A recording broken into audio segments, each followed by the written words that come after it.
안녕하세요. 저는 성경 속에 감춰져 있는 하나님의 비밀이 되신 예수 그리스도에 관한 신비의 말씀을 전하는 영마루입니다. 오늘은 신약 성경 마태복음 27장 19절 한 구절 말씀 속에 기록되어 있는 총독이 재판 자리에 앉았을 때에 라는 제목의 말씀을 통하여 성령 하나님께서 우리에게 가르쳐 주시는 말씀의 깨달음의 은혜를 받고자 합니다. 그럼 마태복음 27장 19절 본문 말씀을 열도록 하겠습니다. 총독이 재판 자리에 앉았을 때에 그 아내가 사람을 보내어 가로되 저 옳은 사람에게 아무 상관도 하지 마옵소서. 오늘 꿈에 내가 그 사람을 인하여 애를 많이 썼나이다 하더라. 사복음서에 유일하게 마태복음 27장 19절에만 로마에서 유대로 파견된 본디오 빌라도라는 총독의 아내가 등장을 합니다. 성경 그 어디에도 로마에서 총독 본디오 빌라도가 유대에 총독으로 올 때에 가족 중에 아내와 함께 왔더라 이런 내용은 어디에도 기록이 되어 있질 않습니다. 그럼 정말 우리들이 지금으로부터 2020년 전에 로마에서 본디오 빌라도라는 총독이 유대에 총독으로 왔느냐 오지 않았느냐, 아내가 따라왔느냐 따라오지 아니하였느냐, 이런 역사적인 사건을 하나님께서 기록하신 것이 아니고 2020년 전에 있었던 이 사건의 내용을 통해서 하나님 자신과 오늘날 이 땅에서 하나님을 믿고 있는 우리 신앙인들과의 관계를 이 사건의 내용을 통해서 상징적으로 비유적으로 기록해 두신 것입니다. 보십시오. 하나님께서 오늘날 우리 세상 인류 전체 이방인들에게 유대 나라의 로마에서 총독 빌라도가 유대에 온 것과 우리들과는 아무 상관이 없습니다. 그러면 하나님께서 오늘 이방인이 되는 우리들과는 전혀 상관이 없는 총독 본디오 빌라도와 그 아내의 이야기를 우리 이방인들이 가지고 있는 성경에 왜 기록해 두셨겠습니까? 그러면은 성경에 기록되어 있는 문맥적으로는 이스라엘 백성들에게만 해당되는 사건으로 기록되어 있지만은 이 사건이 오늘날 현재 하나님을 믿고 있는 우리 이방인들과도 직접적인 관계가 있기 때문에 이 말씀이 기록이 되어 있는 것입니다. 그러면은 우리들이 2020년 전에 총독 본디오 빌라도와 본디오 빌라도의 아내로 깨달아버리면은 이 내용은 오늘날 현재 이 땅에서 하나님을 믿는 우리 이방인들과는 아무 상관이 없고 지금 현재 이스라엘 나라에서 하나님을 믿는 신앙인들과도 아무 상관이 없습니다. 사람을 깨달아버리면은 우리와는 관계가 없는데 여기에 등장하는 총독과 총독의 아내를 통해서 총독은 이 세상에 오신 예수 그리스도를 가리킨 것이고 본디오 빌라도의 아내는 오늘날 이 땅에서 장차 남편 되신 성령 그리스도의 아내의 대상이 되는 우리 신앙인들을 비유적으로 기록해 두신 것이라는 것입니다. 오늘 본문 말씀에 총독이 재판 자리에 앉았을 때에 마지막 심판 때에 심판주 하나님이 이 세상에 오셔가지고 보좌에 앉으셔가지고 이 세상을 심판하실 것을 비유적으로 하나님이 기록해 두신 것입니다. 본문에 등장하는 총독은 세상을 심판하실 예수 그리스도를 총독이라고 합니다. 우리들이 구약 성경에 보면은 애굽에 있는 바로 왕이 요셉을 애굽의 총리로 세워가지고 애굽 전체를 다스리게 했지 않습니까? 구약 성경에 등장하는 바로는 여호와 하나님을 가리킨 것이고, 애굽은 이 세상을 가리킨 것이고, 요셉은 오순절날 이 땅에 임하신 예수님 마음 안에 들어 계셨던 성령 그리스도를 상징하는 사람입니다. 그러면은 구약의 총리 요셉이나 신약의 총독 본디오 빌라도나 똑같은 내용이라는 것입니다. 본디오 빌라도가 마지막 세상을 심판하실 심판주 하나님을 대신해서 보여주고 있는 사람입니다. 그러면은 총독에 관하여 몇 곳을 말씀을 인용을 해보겠습니다. 학개서 1장 1절에 보면은 유다 총독 수룹바벨이라고 기록되어 있는데, 구약 성경에 등장하는 이 수룹바벨은 다윗 혈통을 통해 가지고 바벨론에서 태어났습니다. 성경이 가리키는 바벨론은 예수님이 이 세상에 나타나셨을 때에 이스라엘 나라에서 베들레헴에서 예수님이 태어나셨습니다. 그러면 수룹바벨이 바벨론에서 태어난 것은 수룹바벨 줄기를 통해 가지고 태어나신 예수님이 이 세상에서 태어나실 것이라 이걸 미리 보여준 사건입니다. 보세요. 수룹바벨이라는 사람이 바벨론에서 고레스 왕 때에 1차 기환 예루살렘으로 이스라엘 백성들을 인솔 해가지고 들어가질 않습니까? 이것이 무슨 이야기냐? 마지막 심판 때에 수룹바벨의 실체가 되신 예수 그리스도께서 이 땅에서 이스라엘 백성은 이스라엘이신 하나님을 믿는 우리 신앙인들 중에 성령으로 말씀 깨달은 사람들을 이스라엘 백성이라고 합니다. 그러면 이스라엘 백성을 인도해가지고 예루살렘으로 들어간 그 수룹바벨이 누구냐? 마지막 심판날 이 땅에서 하나님을 믿는 이스라엘 백성들 중에 성령으로 말씀 깨달은 사람들을 인도해가지고 이스라엘 나라가 되는 예루살렘으로 들어갈 것이라 이걸 보여준 겁니다. 그리고 보세요. 이스라엘 백성을 인도해 들어갔던 이 수룹바벨이 예루살렘에 무너진 성전을 다시 건축합니다. 그러면 성경이 가리키는 성전은 고린도전서 3장 16절에 보면은 너희가 하나님의 성전인 것과 하나님의 성령이 너희 안에 거하시는 것을 알지 못하느냐? 성경에 기록되어 있는 성전은 사람을 가리켜 성전이라고 합니다. 그러면 무너진 성전을 다시 재건한다는 것은 아담의 죄로 인해 가지고 아담이 사탄에게 꾀임을 받아 가지고 그때에 하나님이 지으신 성전의 몸이 회파되고 무너져 버렸습니다. 이걸 누가 다시 재건을 하느냐? 오순절날 이 땅에 임하신 성령 하나님께서 무너진 우리의 성전을 다시 일으키 세울 것이라 이걸 보여준 사람이 바로 수룹바벨입니다. 수룹바벨은 이 땅에 오신 메시아가 되시고 그리스도가 되시는 성령 하나님의 그림자 역할을 하는 사람이 수룹바벨입니다. 보세요.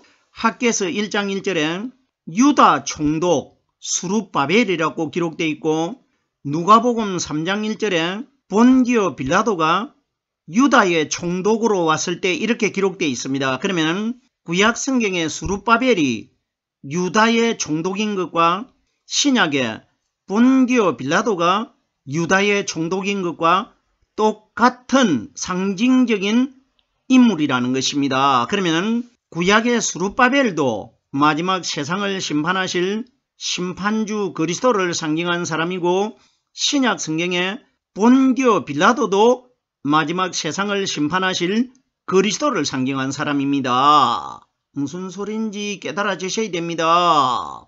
우리들이 말씀을 잘 깨달아야 되는데, 본디오 빌라도가 로마에서 이스라엘 나라로 파견이 되었는데, 이건 로마는 하늘나라를 가리킨 것이고 이스라엘 나라로 파견된 총독 본디오 빌라도는 오순절날 이 세상으로 파견될 성령 그리스도를 보여준 것이고, 마지막 세상을 심판하실 심판주 그리스도를 미리 보여준 사람이 구약에는 스룹바벨이었고 신약에는 본디오 빌라도입니다.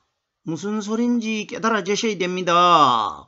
성경에 보면은 구약의 스룹바벨도 유다 총독이라고 기록되어 있고 신약에 본디오 빌라도도 유대의 총독이라고 기록되어 있는데 성경에 기록되어 있는 유다나 유대는 똑같은 단어입니다. 유대와 이스라엘과는 반드시 다른 것입니다. 남이스라엘을 유대라고 하는데 그러면 본디오 빌라도가 이스라엘 전체의 총독으로 온 것이 아니고 유다 지파가 속해 있는 남이스라엘에만 총독으로 왔다는 것입니다. 우리들이 성경에 유대인들은 누구며 이스라엘 백성은 누군지를 알고 있습니까? 유대인들은 남유다를 가리키는데 남이스라엘이 남유다 아닙니까? 남이스라엘에는 몇 지파로 형성이 되어 있었느냐? 2지파, 신약에는 기록이 되어 있지 않는데 구약 성경에 보면은 유다 지파와 야곱의 12번째 아들이 되는 베냐민 지파 2지파가 형성이 된 것을 남이스라엘이라고 합니다. 그러면 2지파가 속해 있는 남이스라엘이 유대입니다. 남이스라엘에 속해 있는 2지파를 유대인들이라고 했습니다. 그러면 예수님이 오셨을 때 예수님을 괴롭게 하고 예수님을 대적한 그 지파는 유다 지파와 베냐민 지파에 속해 있는 사람들이 예수님을 대적했습니다. 그리고 보세요. 북이스라엘은 유다 지파와 베냐민 지파 외에 야곱의 10명의 아들로 형성되어 있는 곳을 북이스라엘이라고 하는데 성경의 어디를 보십시오. 본디오 빌라도가 북이스라엘을 총괄했다는 어떤 구절도 없습니다. 그러면은 북이스라엘의 수도는 사마리아였고 남이스라엘의 수도는 예루살렘입니다. 그러면은 성경에 기록되어 있는 예루살렘은 남이스라엘을 상징한 것이고 사마리아는 북이스라엘을 상징한 겁니다. 그러면 북이스라엘은 오늘날 현재 이 땅의 이방인들 전체를 북이스라엘로 상징한 것이고 남이스라엘은 먼저 선택된 중동에 있는 이스라엘 백성들을 상징한 겁니다. 유대와 이스라엘이 분리가 되어 있다는 것을 우리들이 어떻게 알 수가 있느냐? 제가 이미 남이스라엘 유대인들은 유다 지파와 베냐민 지파만 유대인들이라고 이미 설명을 드렸습니다. 이걸 우리들이 어떻게 알 수가 있느냐? 예수님께서 요한복음 4장 9절에 보면은 사마리아 우물가에서 사마리아 여자를 하나를 만났을 때 예수님께서 사마리아 여자에게 나에게 물을 좀 달라고 여자에게 말했을 때 이 여자가 남유다와 남유다는 남이스라엘입니다. 남이스라엘과 북이스라엘을 말해주고 있습니다. 이 여자가 남유다에 속해 있는 예수님에게 어떤 말을 했습니까?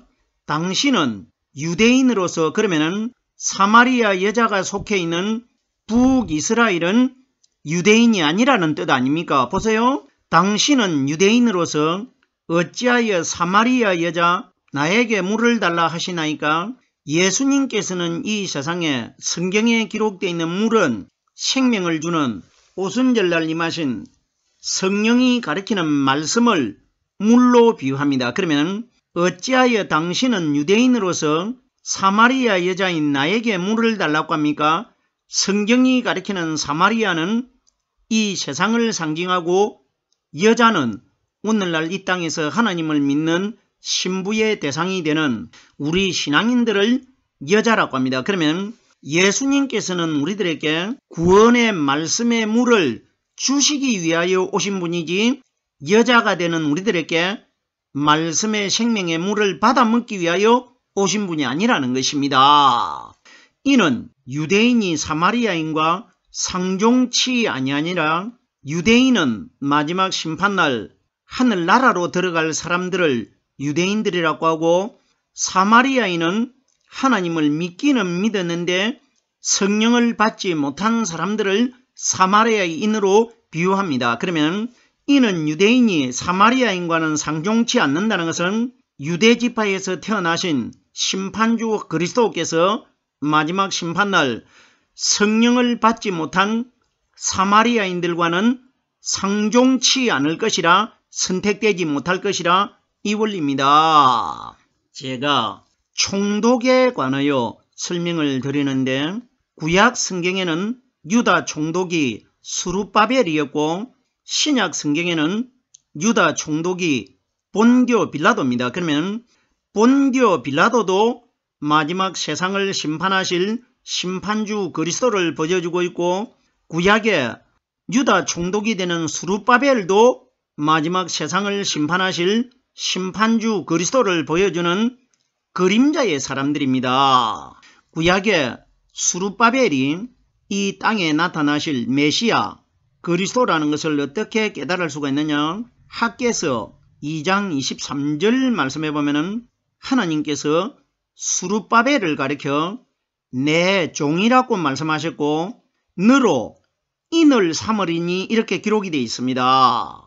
마태복음 12장 18절 말씀해 보면은 보라 나의 택한 종 내 마음에 기뻐하는 바 내 사랑하는 자로다 내가 내 성령을 그에게 줄 터이니 이렇게 기록되어 있습니다. 그러면 스룹바벨을 가리켜 내 종이라고 한 것은 신약에 오실 예수 그리스도를 가리켜 하나님이 내 종이라고 표현하셨지 않습니까? 그러면 너로 인을 삼으리니 나는 아버지 하나님께로부터 인치심을 받은 자니라고 예수님이 자랑하셨습니다. 그러면 성경이 가리키는 인은 예수님 마음 안에 들어 계시는 성령께서 가르쳐 주시고 깨닫게 해주시는 말씀을 인이라고 합니다. 그러면 너로 인을 삼으리냐는 것은 하나님께서 내 성령을 저에게 줄 터이니 이렇게 기록되어 있기 때문에 정확하게 학개서에 기록되어 있는 스룹바벨은 이 세상에 나타나실 인침을 받으신 예수 그리스도가 기록되어 있다는 것입니다. 제가 총독에 관하여 설명을 드리는데 요한복음 19장 19절 말씀해 보면은 본디오 빌라도가 예수님이 십자가 위에 달려 계실 때에 예수님 머리 위에다가 죄패를 달았는데 거기에 본디오 빌라도가 그를 어떤 거를 새겼느냐?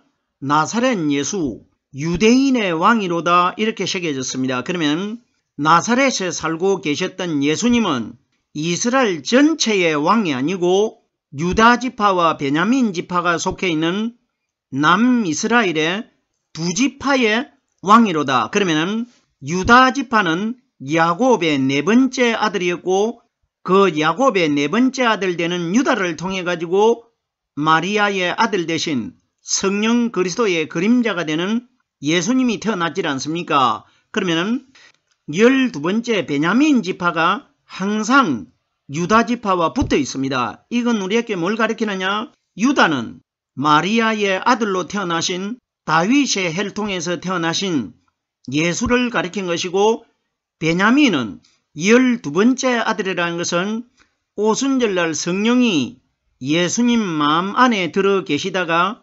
120명에게 오십니다. 그러면 야곱의 12번째 아들은 유다와 항상 붙어 있다는 것은 유다 지파에서 태어나신 예수님 마음 안에 오순절날 120명에게 임하실 성령 그리스도께서는 예수님과 항상 함께 붙어 있을 것이라 이걸 미리 보여준 것 아닙니까? 그러면은 남이스라엘은 이방인과 유대인들 중에 마지막 심판날 성령으로 말씀 깨달은 사람들을 남이스라엘이라고 하고 유대인들이라고 합니다. 그리고 하나님을 믿기는 믿었는데 성령으로 말씀 깨달지 못한 사람들을 북이스라엘이라고 합니다. 무슨 소린지 깨달아지셔야 됩니다. 결론적으로 북이스라엘은 성경에 기록된 대로 사마리아 여자가 이방인이라는 것을 예수님 앞에 말을 했지 않습니까? 보세요. 당신은 유대인으로서 예수님이 속해 있는 남유다는 유대인들이 되는 것이고 북이스라엘은 유대인이 되지 못합니다. 성경에 기록되어 있는 유대인은 마지막 심판날 하나님을 믿는 신앙인들 중에 성령으로 말씀 깨달은 사람들을 유대인이라고 합니다. 그럼 보세요. 본디오 빌라도가 예수님에게 네가 유대인의 왕이냐 이렇게 물었질 않습니까? 이건 뭐냐? 유대인들은 성령으로 말씀 깨달은 사람들이 마지막 날 유대인이 되기 때문에 말씀 깨달은 왕들의 왕 중에 왕이 되는 분이 예수님 마음 안에 들어 계시는 성령 그리스도가 우리 왕들의 왕이 될 것이라 이것을 말씀하신 것 아닙니까? 총독이 본디오 빌라도를 가리켰는데 본디오 빌라도는 마지막 세상을 심판하실 심판주 하나님을 가리킨 것입니다. 본디오 빌라도가 예수를 살리려고 얼마나 애를 썼습니까? 성경에 보십시오. 누가복음에 보면은 본디오 빌라도가 유대인들과 이방인들이 합세를 해가지고 예수를 죽이라고 합니다. 죽이라고 할 때에 본디오 빌라도가 죽이라고 하는 군중들을 향해 가지고 어떤 말을 했습니까? 내가 너희 말대로 이 사람을 정말로 죽여야 될 만한 죄가 있는지 없는지 둘이 마주 앉아가지고 독대를 해보니까 그 마음 안에 죽여야 될 만한 죄가 사도행전에 보면은 하나도 없다고 기록이 되어 있습니다. 보세요. 우리가 이런 원리를 잘 깨달아야 되는데 이 세상에서 사람의 마음 안에 지옥으로 들어가야 될 둘째 사망으로 들어가야 될 죄가 마음 안에 들어있는지 하늘나라로 들어가야 될 성령의 말씀이 들어있는지를 그 마음 안에 들어가지 않고 바깥에서 알아내실 분은 하나님 한 분밖에 없습니다. 그럼 보세요. 본디오 빌라도가 이 사람에게는 죽여야 될 만한 죄가 하나도 없다는 것은 하나님이 아니고 어떻게 이런 말을 하겠습니까? 무슨 소린지 깨달아져야 됩니다. 내가 마지막 날 예수 그리스도를 믿는 너희들을 내 앞에 세워놓고 지옥으로 들어가야 될 만한 죄가 있느냐? 하늘나라로 들어가야 될 선한 하나님의 말씀이 들어있느냐? 이걸 내가 너희 마음 안에 들어가지 않고도 내가 다 알아낼 것이라. 이걸 본디오 빌라도를 통해서 하나님이 미리 보여주신 것 아닙니까? 그럼 보세요. 오늘 총독이 재판 자리에 앉았는데 총독은 마지막 세상을 심판하실 심판주 하나님이시고 재판은 우리가 마지막 날 심판을 받지 않습니까? 성경에 이런 것이 기록된 것이지 무슨 성경에 버젓하게 기록되어 있는 본디오 빌라도가 예수님을 재판했다? 이런 건 모르는 사람 누가 있습니까? 성경에 기록이 되어 있는데 그러면 하나님이 이런 단순적인 원리를 성경에 기록해 두셨겠습니까? 재판에 관하여 사도행전 10장 42절 말씀해 보면은 하나님이 산자와 죽은 자의 재판장으로 정하신 자가 곧 이 사람인 것을 증거하게 하셨고 마지막 심판날 산자와 죽은 자의 재판장으로 정하신 자가 누구냐? 무덤 속에서 부활하신 그리스도입니다. 산자는 죽은 예수님 안에 들어 계셨던 성령 하나님이시고 죽은 자는 마리아의 아들입니다. 그러면은 마지막 심판날 죽은 자와 산자를 가려낸다는 것은 죽은 자는 죽은 예수를 믿은 사람과 산자는 살아나신 그리스도를 믿은 사람들을 마지막 심판 때에 하나님께서 재판장으로 오셔가지고 이 땅에 있는 신앙인들 중에 생명이 끊어져 가지고 죽은 예수를 믿은 사람과 죽은 예수님 안에 들어 계시다가 영원히 죽지 않는 생명으로 계신 성령 하나님을 믿은 사람들을 재판장께서 가려낼 것이라 이 원리가 기록되어 있는 것입니다. 성경을 우리가 잘 분석을 해보면은 본디오 빌라도가 무리들, 군중들은 다 예수를 십자가에 못 박아 죽이라고 하고 없이 하라고 고함을 지르고 있는데 본디오 빌라도는 항상 말을 할 때에 군중들이 죽이라고 하는 예수의 이름을 사용하지 않고 그리스도의 이름을 사용합니다. 이건 무슨 이야기냐? 죽여야 될 분은 마리아의 아들 되신 예수님이었고 본디오 빌라도가 죽이지 않으려고 하는 분은 그리스도입니다. 본디오 빌라도가 결국은 유대인들이 죽이라고 하는 예수를 십자가에 내줘가지고 죽게 했지 않습니까? 근데 보세요. 본디오 빌라도가 어쩌미냐? 너희의 왕이 되는 그리스도를 죽여야 하느냐? 이렇게 질문하지 않습니까? 본디오 빌라도가 말하는 죽이지 않으려고 하는 사람은 예수님 안에 들어있는 그리스도였고 본디오 빌라도가 죽인 사람은 그리스도를 담아가지고 있는 그림자가 되는 율법의 예수를 죽인 겁니다. 무슨 소린지 깨달아져야 됩니다. 그러면은 심판대에 빌라도의 근본체가 되신 세상을 심판하실 하나님이 오셨을 때 예수를 믿은 사람은 죽일 것이고 예수님 안에 들어있는 성령 그리스도를 믿은 사람은 살게 될 것이라 이 원리 아닙니까? 오늘 제가 마태복음 27장 19절 한 구절 말씀 속에서 총독이 재판 자리에 앉았을 때에 재판에 관하여 설명하는데 정해진 시간이 다 됐습니다. 이 재판이라는 단어에 관해서는 다음 시간에 이어서 좀 더 설명드리도록 하겠습니다.